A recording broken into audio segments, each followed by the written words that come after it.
Welcome to the Biblically Inspired Life. Today we're in my kitchen and we're going to discuss Passover and the Feast of Unleavened Bread. I'm sure that most of you are familiar with the Exodus story, the Passover story, where the children of Israel, through God's hand, were delivered from Egypt and slavery and eventually brought into the Promised Land. So we know from this story that the Passover story is a story of redemption.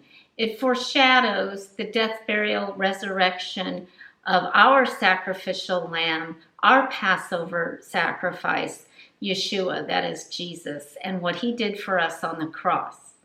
So in regard to that, it's a very important holiday for all believers. And it's a time for us to rid leaven from our lives, which is symbolic of searching our hearts and ridding ourselves of sin in our lives. So this is a great tool for us spiritually, instructionally, and for our whole family. And I'd like to encourage you to celebrate this holiday this year if you've never done that before. The holiday begins way before the Passover Seder. We take time to thoroughly clean our homes and to prepare for the holiday. So the first thing that I do is I start with the perimeter of the house. We clean out the bedrooms and the bathrooms, and then we finish up here with we have a living room, dining room, and kitchen area that's all open together. And that's the last area because that's where you continue to eat leaven up until just before the holiday begins. So briefly, to clean the kitchen, we have a microwave behind me here in the cabinet. And to clean a microwave, you clean it out thoroughly. You pour boiling water over the glass that rotates, and then you also microwave a bowl of water in that for a period of time in order to make kosher the microwave for Passover. And then we have a dairy oven here, and then down below we have a meat oven. Those we thoroughly clean, then you put them on their hottest temperature for a period of time, and then cover them with aluminum foil before you use them. The cooktop, which you can't see behind over here, is thoroughly cleaned and then covered with aluminum foil. The refrigerator is thoroughly cleaned out. All leaven is thrown out from the house altogether, and then you can put aluminum foil on the shelves and so forth in the refrigerator. Now, the next thing I just wanted to briefly tell you is that there are also 3 sets of dishes in Orthodox Jewish homes: a set of meat dishes, a set of dairy dishes, and a set of Passover dishes. So the idea of any little speck of leaven being left is extremely important to the Orthodox Jewish home, and you have a separate set of dishes just for that Feast of Unleavened Bread week. Also, we used to live in an ultra-Orthodox community, and there people would drag their appliances, their stoves, their refrigerators outside and scrub them down. They would be out on the lawn, scrub them down thoroughly. So this is something that's taken very, very seriously within Judaism. The next thing that I do is I picked out a cookbook, a Passover cookbook, about 10 years ago that I just love. It's called Spirit Spice, and it is from the Chabad, or the Lubavitchers, which is an Orthodox sect of Judaism. I do not ascribe to their beliefs, but they have a very excellent cookbook. It tells inside it has some of the laws of Passover within the kitchen aspect, and it has a lot of recipes. So what I've done is, first thing I do is I go through and I choose the items, the dishes that I'd like to have for that particular year, which are usually about the same every year now. And I make out my menu. So this one is from a few years ago, and it has matzo ball soup, gefilte fish, what's called a vegetable trifle, which is a layered salad that has a dressing that you make separately for that. And then I have mock potato quiches, which are basically mashed up cooked potatoes with a little bit of egg and onion, and then you hollow out the middle, put some cooked ground beef, and then you bake it in the oven. Simmus is a very, very popular and traditional dish for Passover, for the Seder, and throughout the week. And that is made with sweet potatoes, carrots, and some different things like margarine and brown sugar. It's a really good dish. For meat, most of the time I will make a chicken schnitzel, which is a chicken breast that is pounded down thin, breaded and fried, and those are always very good.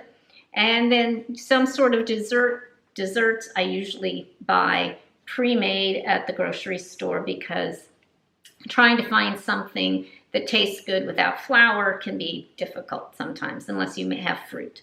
So I come up with my recipes. Then I transfer onto another sheet of paper the list of all of the ingredients necessary. I personally divide them up by where they are in the grocery store, because Baruch usually goes and gets the groceries for me. So I have it all divided up for him, and he goes, and sometimes our son will go with him, and they carry everything back because our grocery store is really close. After that, first also I wanted to say that, you don't have to buy all the groceries for the entire Chag. I like to see when Shabbat falls in relation to the Seder, and it may be in the middle of the week, so you really only need groceries for a few days, and then you'll go do another grocery shopping before Shabbat and kind of go through all of it over again. So keep in mind, you don't have to just lug everything in at one time. It's fine, it's much easier to bring things in a couple of times during the holiday. There are a couple of items that I wanted to show you that are very nice, and if you live in an urban area with a large Jewish community, you might be able to find them. So pardon me while I leave the screen. I had planned to get this out ahead of time and forgot. The first is gefilte fish. Most of you who have ever had gefilte fish know that you find it in the store in a jar in kind of an oval shape like this, and it tastes terrible. So this one is one that is in the freezer section, and you boil it, it says, for 1 to 2 hours. So I boil mine for an hour or hour and a half, and it is delicious. So I do not have the desire to make homemade gefilte fish, which seems very labor intensive to me, but this is excellent. And then we eat every year chazeret, which is a horseradish. This is in the refrigerator section, and this is excellent if you can get a hold of it. So the last thing I wanted to just briefly share with you, in case you encounter it, is the main difference between Sephardics and Ashkenazim in regard to Passover and the Feast of Unleavened Bread, and that is kitniot. Now you may say, what is kitniot? Kitniot is beans, so legumes and rice, things like that, that expand when cooked. So that kind of mimics leaven, but the main reason there's a distinction with those items is traditionally Sephardics have lived in a more homogeneous environment, and they have not assimilated as much as the Ashkenazim. So this all was decided centuries ago, and that is that the kitniot, the items we discussed, the Ashkenazim would reuse the bags that these items were stored and transported in, these big sacks. And so you would have flour in it one time, and then another time it would have rice.